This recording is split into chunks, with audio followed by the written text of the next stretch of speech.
Our text for this evening is found in Job chapter 19 and verse 26.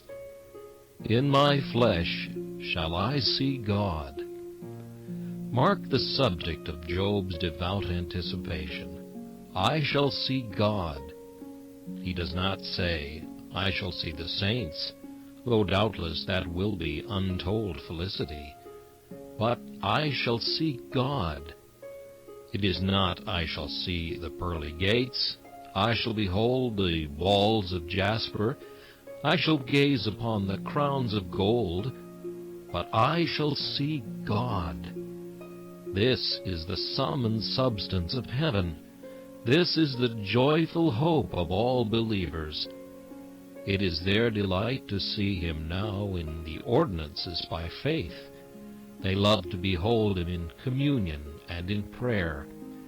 But there in heaven they shall have an open and unclouded vision, and thus, seeing him as he is, shall be made completely like him. Likeness to God. What can we wish for more? And a sight of God. What can we desire better?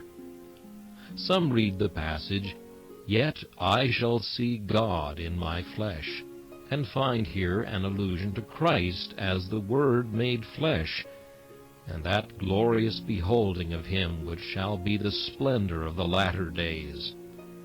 Whether so or not, it is certain that Christ shall be the object of our eternal vision, nor shall we ever want any joy beyond that of seeing him.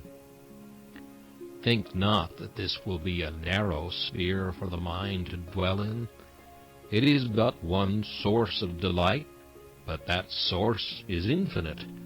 All his attributes shall be subject for contemplation, and as he is infinite under each aspect, there is no fear of exhaustion.